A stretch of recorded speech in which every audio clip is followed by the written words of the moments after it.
How do you find podcasts that accept guests?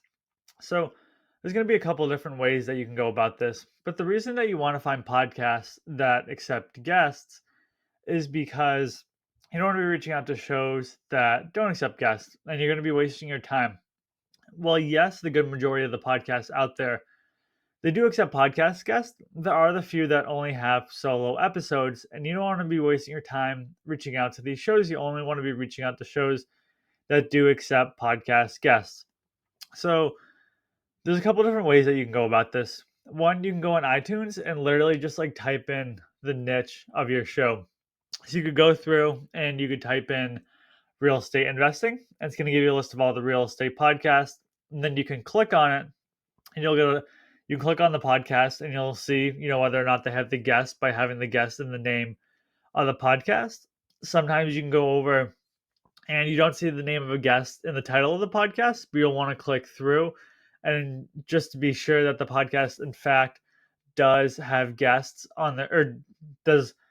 We want to make sure that the podcast does, in fact, not have guests on the show, because sometimes I found that they don't put the title, they don't include the guest name in the title of the episode, but they do, in fact, have guests on their show. So I just want to go ahead and I want to confirm that.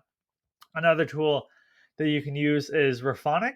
We personally use Raphonic as a company, and by using Raphonic, you can search for podcasts.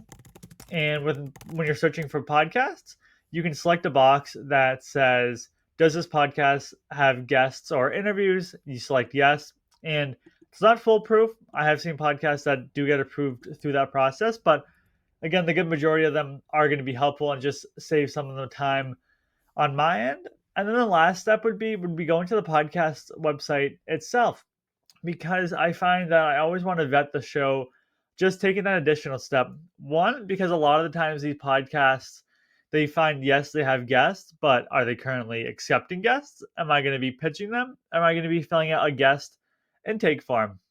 So if you're just going out there and you're just pitching them, you want to make sure that they are in fact accepting guests. So I go to their website. Usually they'll have like a podcast section.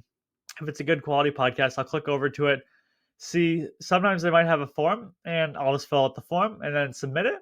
Sometimes they might say we are not currently accepting guests. Sometimes it might say we are currently accepting guests in X, Y, and Z niches. So that way you can be sure that that's the podcast to find guests, or to make sure that the podcast you're going on is going to be accepting you or accepting podcast guests, to make sure that you're not wasting your time. And again, it's a pretty simple process. It's going to be a quick video today for everyone watching and a quick listen of the podcast episode for those listening. It's a pretty quick process. You just go through, oh, they have a guest. Oh, nope, they don't have a guest. You find the gray area that comes into it is when you have a podcast that's, for every podcast, maybe they have 10 podcasts out in the last 10 weeks, 9 out of 10 is them, and 1 out of the 10 is going to be a guest. So what do? I typically want to say at least 30 of the episodes to be podcast guests. So if they have 10 episodes out in the last 10 weeks, at least 3 of those 10 episodes are going to be having a podcast guest, and the other 7 are just solo episodes. When I find that there's 2 out of 10, and it doesn't have to be a magic number, but I find that those podcasts are more likely that it's a friend coming on, it's an acquaintance coming on. They're not looking for people to be pitching themselves to the podcast. But once you start to get into that 30% and up number, then you're going to have that confidence that yes, they are in fact looking for podcast guests. But I hope this video was helpful for those watching and was helpful for those listening on our podcast today.